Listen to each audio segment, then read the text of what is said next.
a African woman that I am, I used to believe that if you don't put a lot of force, effort, push, sweat, if you don't see your heart rate going up frequently, that means you didn't work out. That means whatever you did is not effective. I want to debunk that because exercising with so much intensity, so much effort doesn't work. It actually makes your body react in the opposite way that you want. So if you're working out so hard to lose weight, cease. Your nervous system is going to be working the other ways because your nervous system is thinking danger, threat. You see a lot of women running for 30 minutes non-stop on the treadmill. Cease. You are going to drain yourself. You are going to be sending the wrong signals to your nervous system. That's not the way to do it.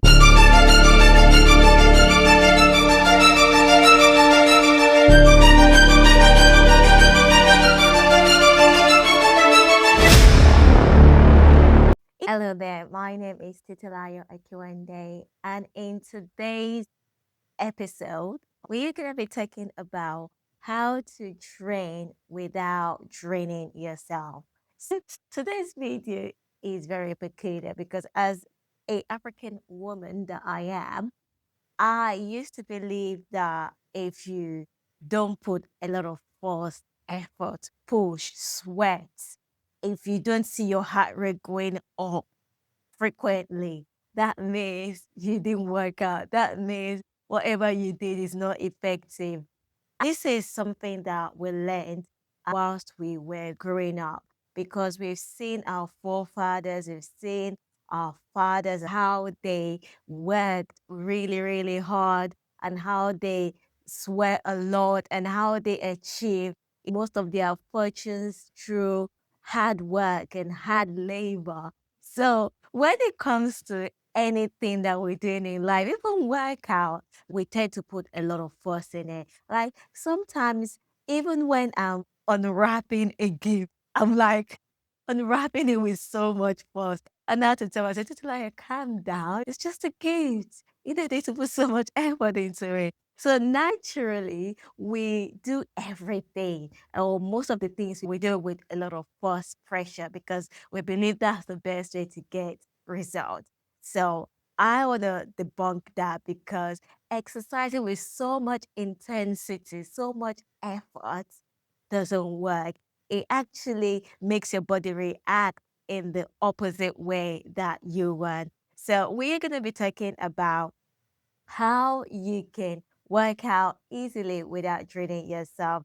The first note that I want to pick on is about having a structured workout. If we do not plan our workout and if they're not structured properly, what would happen is that you would base your workout on your feelings or on motivation or on maybe trying to reach a goal quicker.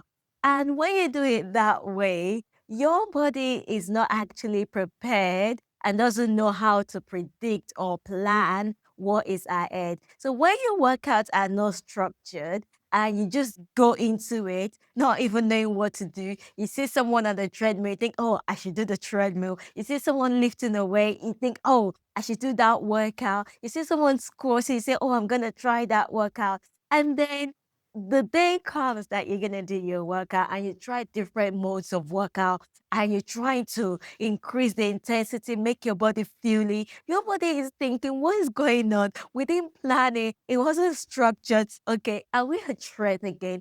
I think we might be a threat. So your body at this point is not trying to work with you. Your body is trying to hold on to the status quo that you have. So your status quo might be like, I don't work out regularly, or I try new things, or I stop and start. And your body saying, okay, we're going to order to the programming we have. And let's just put a lot of pressure so that this can pass. And when this passes, we can return to our normal way of being. So your body is going to give you some resistance and then you are pushing it harder as well. And it doesn't tend to work out. You might sweat, you might feel tired because you put a lot of pressure into it, but at the end of it, you're not actually going to get the result that you expected from it. So the first thing that you need to do so that you don't feel drained towards your workout or at the end of your workout is for you to introduce structured workout that are structured and time based. So basically, you want to plan your workout ahead. You want to think about the days that you feel is convenient, that you're not going to be pressured to work out. And then you want to have a time frame of when you do that workout. So if you decide that, okay, realistically, I can only work out for 1 day a week, sis, just stick to that 1 day a week. Let your body get used to it. Let your body look forward to it. Enjoy it before you start increasing it. And by doing it that way, you don't feel drained at the end of your workout. Your body knows what to expect. Your body knows what to work with you. And your body is also assisting you to do the workout and get the result that you want. And this is where Grow and Train with Me comes into place. Grow and Train with Me as being structured, as being arranged in a way that it works with your body, your soul, and your spirit. We have fitness workout that's been structured that would fit any particular area or season of your life. Your workouts are timed and you don't have to go on a all or nothing mentality. There are various workouts that you can do on the days where you don't have a lot of energy, but you just want to move the body slightly. We have all the various workouts that you can do. We even introduce active rest and just resting so that you can rest, you can recuperate before you start again, rather than working out from January to December without having any break. I don't think a lot of people do. A lot of people that work out without any structured breakdown. We train on a 6 to 8 week schedule. We take a break, we come back again, we slow down, and then we go again. And that is how we are able to train successfully throughout the year without feeling depleted or drained. If you would like to inquire more, book a clarity call with me, or you can just sign up, sis. Okay, it's been waiting for you for a very long time. So we are going to move on to the second point. So my second point is about identity. Sis, I have mentioned identity a lot because identity is a big game changer for me in my life. And I'm sure if you just take a step back and think about your identity, it would change your life. Because you see, when you want to do your workout, you have the identity of someone that is all in or nothing, then you are going to feel drained at the end of your workout. If you have that kind of identity that you have to force, push, and pull before you can see results, then it's not going to work for you. Literally, you need to change your identity. Changing your identity to someone who knows how to do effective workouts in a timely, structured way and get good results without draining themselves and is able to have enough energy the next day to go at it again. So basically, forming that kind of identity might be like, oh, that is just words. But what you need to think about is just think about athletes or think about your celebrity or someone that you fancy and you like the way they train, the way they eat, work, and do all the things. Just think about them, how they're doing it. What makes you like that person? For you to like someone, there would be some attributes that you have seen in them and you feel that you also have it in you. If you admire something, you admire it because you can see that reflection in you. Even though you might not be vibrating on that same personality, you can still sense that within you that you have something similar within you. So, sis, this is where you now need to start seeking that version of you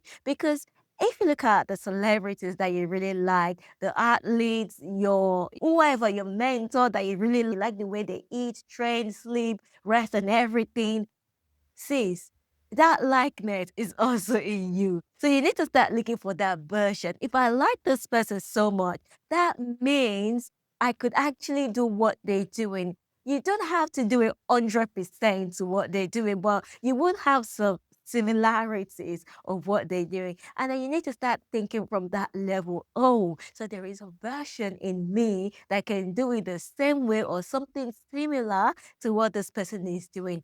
What is that version like? Just imagine going to your dreamy land and just think, oh, if I was so fit, healthy, how would I train? How would my personality be? How would I approach my workout? Would I be forcing myself? Would I be feeling like the workout is a punishment? These are the personalities that you want to identify with. And when you start identifying with it, since at this point, just take out your journal, start writing it out because that's the identity you want to step into. And once you have that identity, start dreaming about the identity on a daily basis or whenever. Just dream about it. And when it's time for your workout, before your workout, or maybe the evening before your workout, think about the identity again and think, okay, I like this identity and I feel like we can work it out. I can step into it.